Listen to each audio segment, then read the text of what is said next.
गुरुर्ब्रह्मा गुरुविष्णू गुरुदेवो महेश्वरा गुरु साक्षात परब्रह्म तस्मै श्री गुरुवे नमः. रामकृष्ण हरी. चला ऐकूयात ज्ञानेश्वरीचं एक पान.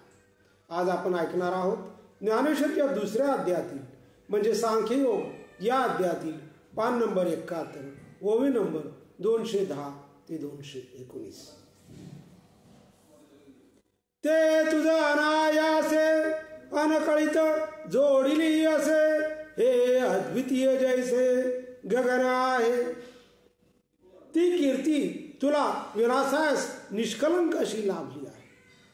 हे आकाश जसे अद्वितीय आहे तशी ही कीर्ती निरुपम आहे.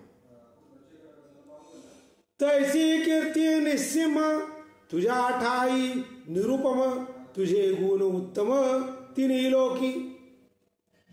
तशीच तुझी कीर्ती अमर्याद आहे जिला दुसरी उपमा नाही. त्याचप्रमाणे तुझे गुण अलौकिक आणि उत्तम आहे. दिगंती यज्ञ भूपती भाट होऊन वाखानिती जे केलिया दचकती कृतांताधिक. तुझ्या गुणांची थोरवी दूरदूरचे राजे भटाप्रमाणे वर्णन करतात. ती एकूण कृतांत काळालाही धास्ती वाटते. ऐसी महिमा घनवट गंगा जैसी चोखट जया देखी जगी सुबट वाट झाली.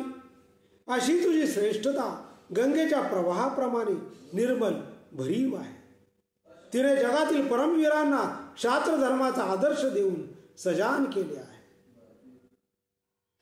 ते पौरुष तुझे अद्भुत ऐकून या हे समस्त झाले अतिविरक्त जीवितेंसी. तुझा लोकोत्तर पराक्रम ऐकून शत्रूकडील मोठे मोठे परमवीर आपल्या जीविताबद्दल उदास झाले आहेत. जैसा सिंहाची आहाका युगांतू होय मदमुखा तैसा कौरवा अशेखा धाक तुझा. ज्याच्या गंडस्थलातून मदस्रवत आहे अशा मदोन्मुक्त हत्तीला सिंहाच्या गर्जनेने सर्वनाशाची भीती वाटते. त्याप्रमाणे समस्त कौरवांना तुझा धाक वाटतो. जैसे पर्वत वज्राते ना तरी सर्प गरुडाते तैसे अर्जुन आहे तू ते मानती सदा. पर्वतांना वज्राची किंवा सर्पांना गरुडाची त्याप्रमाणे कौरवांना तुझ्याबद्दल दहशत वाटते. ते अगाध पण जाईल मग हिराव अंगा येईल जरी मागुता निघशील न झुंजी तुझी. जर तू न लढताच माघारी फिरशील तर तुझी महानता नष्ट होईल आणि तुझ्याबद्दल तुच्छ भावना निर्माण होईल. आणि हे पळता पळवून येती धरुणी अवकळा करीती नगणित कुटी बोलती ऐकता तुझं. आणि तू पळू लागलास तरी तुला हे पळून जाऊ देणार नाही. तुला धरून तुझी अप्रतिष्ठा करतील.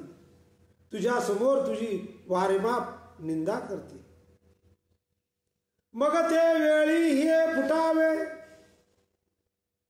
आता लाठेपणे कान झुंजावे हे जिंतले तरी भोगावे महितळ. मग त्यावेळी तुझे हृदय फाटेल. त्यापेक्षा आत्ताच वीरांसारखे का लढू नये. कौरवांना जिंकून विजय मिळवला तर पृथ्वीचे राज्य उपभोक्ष. आजचं ज्ञानेश्वरीचं पान इथं संपलेलं आहे. या पुढचं पान ऐकूयात पुढच्या भागामध्ये. रामकृष्ण.